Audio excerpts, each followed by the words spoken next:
कोई मान रह गया होगा, कोई मायाचारी रह गई होगी, कोई आयु बंद कर लिया होगा। इसलिए जिन्हें हम आज पार्श्वनाथ भगवान के रूप में पूज रहे हैं, वो हाथी की पर्याय में भी गए। कोई दूसरे लोग सुनेंगे तो हमारा मजाक उड़ाएंगे, बोलो इनके भगवान हाथी भी बने थे, इनके भगवान। लेकिन इनके भगवान क्या होता है? बने बनाए भगवान तो वास्तव में है ही नहीं कहीं। कोई जीव सही पुरुषार्थ करके विकारों का, कर्मों का नाश करके आत्मा से परमात्मा बनता है। एक अशुद्ध आत्मा शुद्ध हो जाता है और वही भगवान कहलाता है। तो जब वो संसार में थे, जन्म मरण कर रहे थे, तब उनका जन्म हाथी की पर्याय में हुआ। अब कमठ का जीव मर के क्या बना? कमठ को भी छोड़ नहीं दिया। जैसे ही आश्रम के सन्यासियों को पता पड़ा कि इसने ऐसा किया, इसने मंत्री के ऊपर पत्थर दे मारा, मंत्री मर गया, तो आश्रमवासियों ने क्या किया? डंडों से पीट पीट करके और उसका भी काम तमाम कर दिया। ऐसे पापी को आश्रम में रहने का कोई अधिकार नहीं। मरुभूति के बाद कमठ भी मर गया। कमठ का जीव क्या बना? जोर से बोलो। ये मुकुट सप्तमी वालों को नहीं पता है। सांप, कुक्कुट सांप। कुक्कुट मतलब जंप लगाने वाला, उड़ सकने वाला सांप बन गया। बहुत खतरनाक होते हैं जीव जंतु जानवर। हाथी बहुत शक्तिशाली था। पिछले भाव का मंत्री था, इस भाव में जंगल का राजा की तरह विचरता था।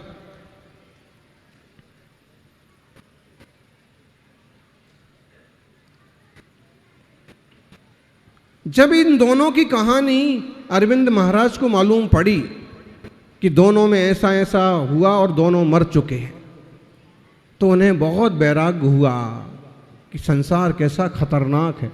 भाई भाई को मार देता है और वो मनाने गया तो भी उसके ऊपर पत्थर पटक दिया।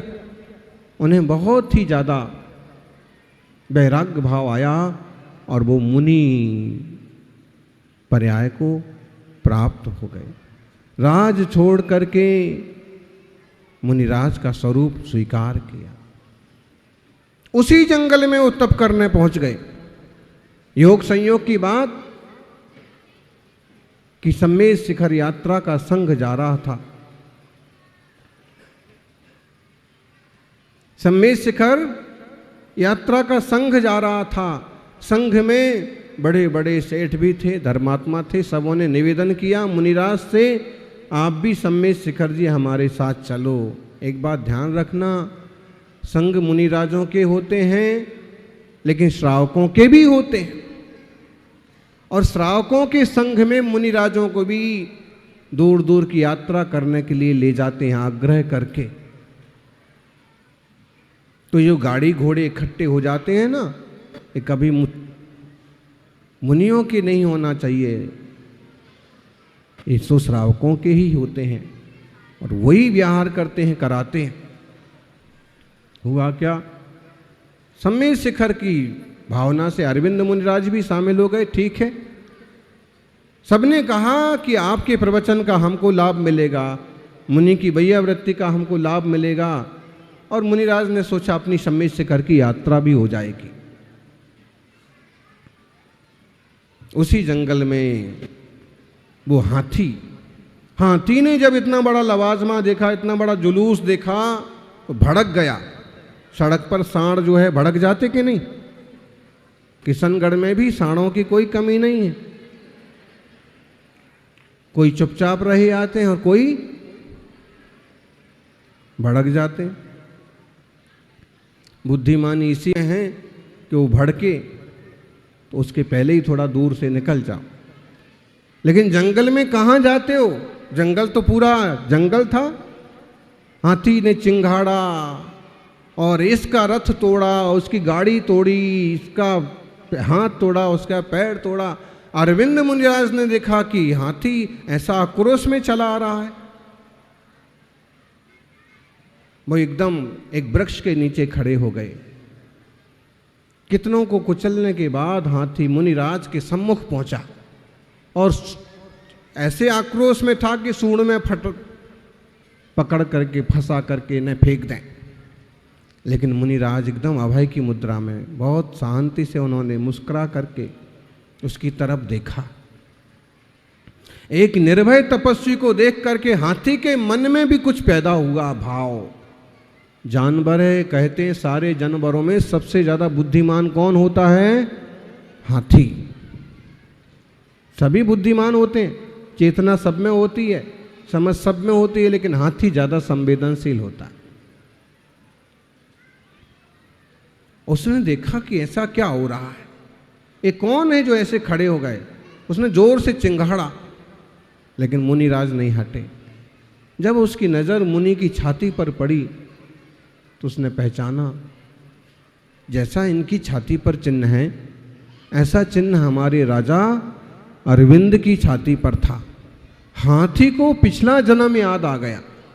वो चुपचाप बैठ गया और तप करके उन मुनिराज अरविंद को अवधि ज्ञान हो चुका था। तो उन्होंने उपदेश दिया, हाथी को समझाया, अहो मरुभूति के जीव, देखो मंत्री पर्याय से आकर के तुम हाथी की पर्याय में पहुंच गए। कसाय भाव छोड़ो, क्रोध छोड़ो, शांत हो जाओ। हाथी शांत हो गया। हाथी को 5 अणुव्रत का उपदेश दिया। कौन कौन से 5 अणुव्रत हैं? अहिंसाणुव्रत, सत्याणुव्रत, आचौर्याणुव्रत, ब्रह्मचर्याणुव्रत, परिग्रह परिमाण, 5 अणुव्रत स्वीकार कर लिए।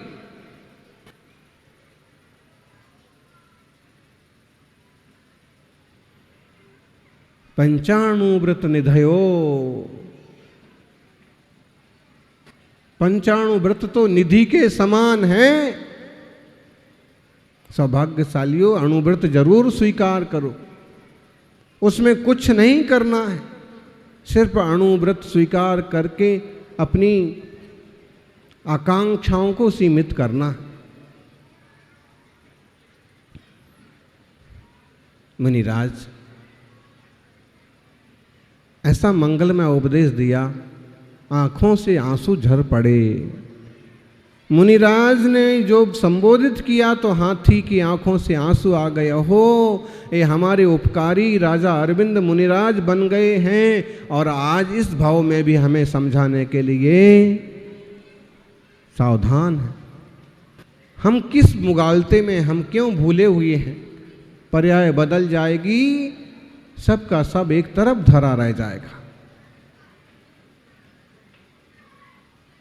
अणुव्रत स्वीकार कर लिए। अब हाथी संयम साधने लगा।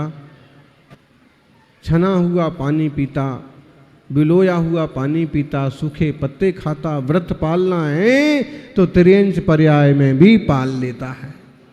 नहीं पालना है ज्ञानी, सक्षम होके पंचेंद्रिय संगी होकर के भी कुछ करने की तैयारी। व्रत लो, नियम लो। ये नन्हे मुन्ने बच्चों ने व्रत किया, उपवास लिया, और हिम्मत रखेंगे तो इनका भी पार पड़ जाएगा। मुकुट सप्तमी का व्रत पूरा हो जाएगा। एक एक करके धीरे धीरे निकल ही जाएंगे साथ साथ। व्रत लो, पालन करो, यही इंसान का सबसे बड़ा धन है। मुनिराज चले गए, सब चले गए। इधर क्या हुआ? पत्ते खाने से शरीर कमजोर हो गया। उपवास करने से, भूखे रहने से, पानी नहीं मिलने से, सूखी घास नहीं मिलने से शरीर टूट गया। अब एक दिन पानी पीने के लिए गए, पानी सूख चुका था। तालाब में, गहरे में, कीचड़ में थोड़ा सा पानी था। उधर पहुँचे और कीचड़ में फंस गए। मरुभूति के जीव हाथी की पर्याय में निकलना मुश्किल हो गया। इतने में वो कुक्कुट सर्प आया उछलता हुआ और उसने हाथी के कंधे पर चढ़ के और गंड स्थल पर ढक जोर का दंश मारा, खा लिया, डस लिया। जहर तो जहर होता है। हाथी तिलबिला गया, वेदना से चीख पड़ा। हाथी के अच्छे स्वभाव के कारण से कई सारे बंदर, हिरण, खरगोश, कई सारे मित्र बन गए। उसकी देखभाल करते थे, उसकी व्यवस्था जुटाते थे। बंदरों ने देखा कि सांप ने ऐसा किया और उन्होंने पत्थरों से कुचल कुचल करके उस सांप को भी मार दिया। भाई, दोस्त और दुश्मन इंसान में भी होते हैं, जानवरों में भी होते हैं। कभी कुत्ते और बंदर की तक दोस्ती हो जाती, कभी तो सांप और नेवले की भी दोस्ती हो जाती। कोई पिछले भाव के संस्कार। हाथी मर के स्वर्ग में देव हुआ। 10 भाव की कहानी है। स्वर्ग में देव होकर के सुख भोगने लगा और कमठ का जीव कहां गया? नरक में गया। स्वर्ग से च्युत होकर के विद्युत गति विद्याधर राजा के राजकुमार रश्मि वेग के रूप में जन्म हुआ मरुभूति का। देखो, हाथी देव बन गया। पुण्य से जानवर भी जिनवर बन जाता है और पाप से देव भी कुत्ता बन जाता है। पाप पुण्य का खेल है। पाक्षर से पूरा संसार बना हुआ है।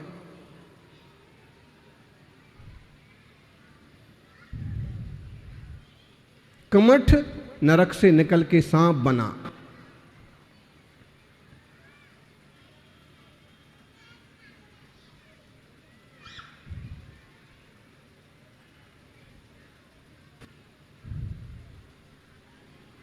विद्याधर पिता ने अपने बेटे को राज दिया।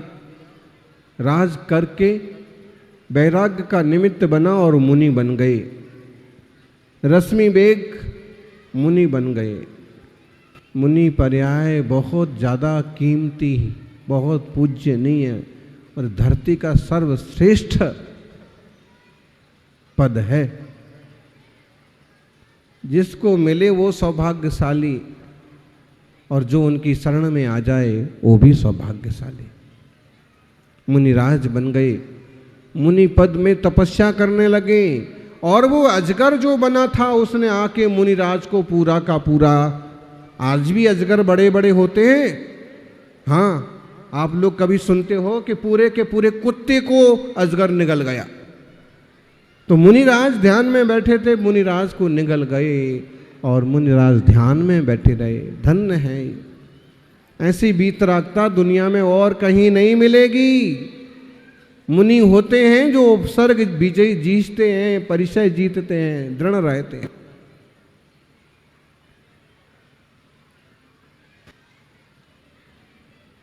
मुनिराज मरण करके 12वें स्वर्ग में देवता बन गए। 22 सागर की आयु हो गई। कमठ जो है 6वें नरक में चला गया।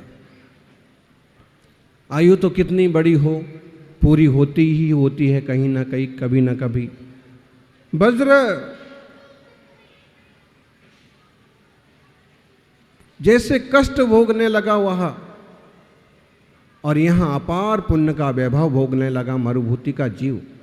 आयु पूरी हुई, मरुभूति का जीव वज्रनाभि चक्रवर्ती हुआ और कमठ का जीव भील बना। वज्रनाभि चक्रवर्ती बनके कहां गए आपके चक्रवर्ती?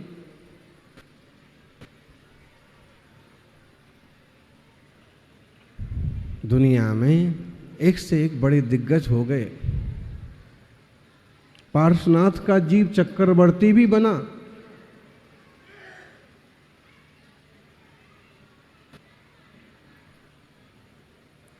आज बोलने को हम किसी राजनीतिज्ञ को भी चक्रवर्ती बोल देते हैं, लेकिन उसमें कुछ सार नहीं है। चक्रवर्तित्व का वैभव 6 खंड का अधिपतित्व होता है और जनता पूरी उनका अनुसरण करती है, आज्ञा में चलती है, कोई विरोध में नहीं होता। चक्रवर्ती ऐसा वैभव पाके भी उसी में नहीं पड़े रहे वो, उनने वो वैभव भी 96,000 रानियां और सब त्याग किया, मुनि बन गए। पता नहीं कहाँ से घूमता घूमता भील का जीव भी उसी जंगल में आ गया और चक्रवर्ती मुनिराज पर उसने अपना तीर चला दिया। अब तक जब तक वो चक्रवर्ती थे तब तक हजारों लाखों करोड़ों लोगों को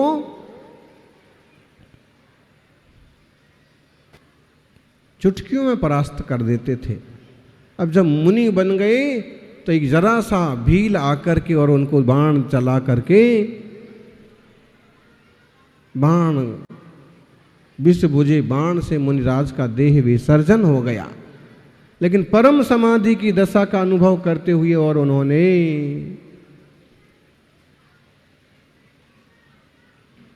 स्वरूप का स्मरण करते हुए देह त्यागी स्वर्ग में देव बन गए।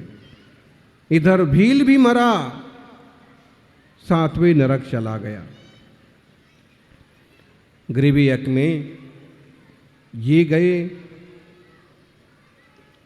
और नरक में वो गया।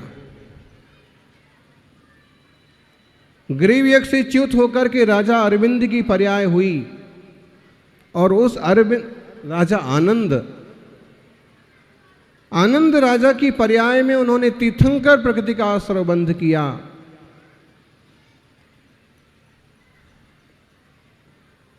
राजा आनंद ने मुनिराज का उपदेश सुनकर के वैराग्य स्वीकार किया। ऐसे नाम राजाओं के रहे हैं, अरविंद, आनंद, अशोक रोहिणी एक व्रत है।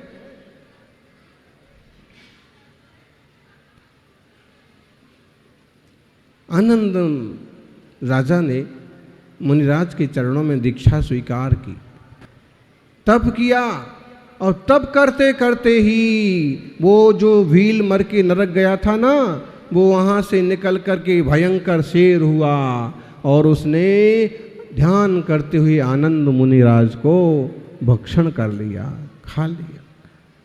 धन है, उत्तम समाधि करके वह 9वें ग्रीवियक में देव हुए। और ये कमट का जीव फिर नरक गया। पुण्य का फल स्वर्ग पर्याय और पाप का फल नरक। हम सभी ऐसे ही सिद्ध स्वभाव को उपलब्ध हों। जय बोलिए पार्श्वनाथ भगवान की।